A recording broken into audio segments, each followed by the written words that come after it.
କାଲି ସନ୍ଧ୍ୟାବେଳର କ୍ଷୀର ବହୁତ ବଞ୍ଚି ଯାଇଥିଲା, ତ ସେଥିପାଇଁ ମୁଁ ଆଜି ସକାଳୁ ଚୁଲି ଲଗେଇକି ଫଟାଫଟ ତାକୁ ଗୋଟେ ହାଣ୍ଡିରେ ବସେଇଦେଲି ପନିର କରିବା ପାଇଁ। ତ ପନିର କରିବା ପାଇଁ ମୁଁ ଏଠି 3 ଲିଟର କ୍ଷୀର ନେଇଛି, ଆଉ ସେଥିରେ ମୁଁ ଏବେ 1 ଲିଟର ଛେନା ପାଣି ଢାଳିଦେଲି। ଛେନା ପାଣି ଢାଳିଦେଲେ ପୁରା ଅଲଗା ହେଇଯିବ, ଛେନା ଅଲଗା ହେଇଯିବ, ଆଉ ତା କ୍ଷୀରର ପାଣି ବି ସବୁ ଅଲଗା ହେଇଯିବ।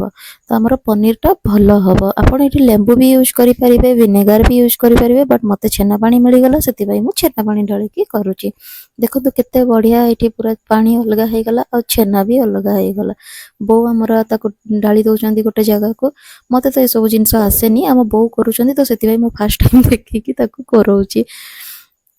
ସେ ଛେନା ହାଣ୍ଡିରେ କିଛି ଲାଗି ଯାଇଥିଲା, ତଳେ ବସି ଯାଇଥିଲା, ତ ସେଥିପାଇଁ ବୋଉ ତାକୁ ଧୀରେ ଧୀରେ ସାଇଡ୍ କରିକି ବାହାର କରିଦେଲେ।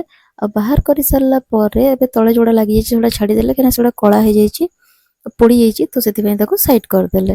ସାଇଡ୍ କରିସାରିଲା ପରେ ଏବେ ଦେଖନ୍ତୁ କେତେ ବଢ଼ିଆ ପୁରା ଛେନା ସାଇଡ୍ ହେଇଗଲା, ଆଉ ଆମ ଛେନାର ପାଣି ବି ସାଇଡ୍ ହେଇଗଲା। ଏବେ ତାକୁ ଗୋଟେ ଥଣ୍ଡା ପାଣିରେ ଭଲସେ ଧୁଆ ହେଉଛି, ତାକି ତାର ଖଟା ଅଂଶଟା ଯେମିତି ବାହାରି ଯାଉ, ନହେଲେ ବହୁତ ଛେନା ବହୁତ ଖଟା ଲାଗିବ। ତ ଆପଣ ଏଇ ପାଣିକୁ, ଯେଉଁ ଛେନା ପାଣି ଆମର ବାହାରିଲା, ତାକୁ ବି ଆପଣ ରଖିପାରିବେ ଘରେ, ଆଉ ଥରେ ସେ ପାଣିକୁ ୟୁଜ୍ କରିପାରିବେ, କାହିଁକିନା ସେଟା ଆହୁରି ଖଟା ହେଇଥିବ। ଯେତେ ଖଟା ହେଲେ କ୍ଷୀରର ଛେନାଟା ସେତେ ବଢ଼ିଆ ବାହାରେ। କେତେ ବଢ଼ିଆ ଏବେ ସଫା ହେଇଗଲା। ସଫା ହେଇଗଲା ପରେ ତାକୁ ଘରକୁ ଆଣିକି ଗୋଟେ କିଛି ଓଜନ ଜିନିଷ ତା ଉପରେ ଲଦି ଦେବେ, ଯେମିତିକି ସେ ପୁରା ସାଇଜ୍ ହେଇକି ରହିବ। ତ ଆମ ଘରେ ଶିଳପୁଆ ତ ପ୍ରାୟ ସମସ୍ତଙ୍କ ଘରେ ଥାଏ, ଆମ ଘରେ ବି ଅଛି। ତ ଆମେ ତାକୁ ଶିଳରେ ପୁରା ରଖିଦେଲି, ଏବେ 8-10 ଘଣ୍ଟା ପୁରା ଏମିତି ଦବେଇକି ରଖିଦେଲି।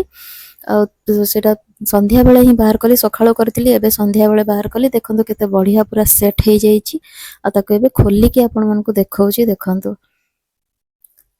କେତେ ବଢ଼ିଆ ପୁରା ରାଉଣ୍ଡ ସେପ୍ରେ ହେଇଯାଇଛି, ଆଉ ବହୁତ ବଢ଼ିଆ ବି ସଫ୍ଟ ହେଇଛି। ଚାଲନ୍ତୁ ଏବେ ଆପଣଙ୍କୁ ମୁଁ କାଟିକିନା ଦେଖାଉଛି। ଦେଖନ୍ତୁ କେତେ ବଢ଼ିଆ ସଫ୍ଟ ହେଇଛି, ପୁରା କିଣା ପନିର ପରିକା ହିଁ ହେଇଛି। ଏଇ ପ୍ରୋସେସ୍ରେ ଆପଣମାନେ ଘରେ ଛେନା ବନେଇ ପାରିବେ, ଛେନା ବନେଇକି ପନିର ବି କରିପାରିବେ, ଆଉ ଆରାମସେ ଖାଇପାରିବେ। ଭିଡ଼ିଓଟି ଯଦି ଭଲ ଲାଗିଥିବ ତାହେଲେ ଲାଇକ୍ ଏବଂ ସବସ୍କ୍ରାଇବ୍ ନିହାତି କରିବେ। ରହିଲି, ବାଏ ବାଏ, ଗୁଡ୍ ନାଇଟ୍।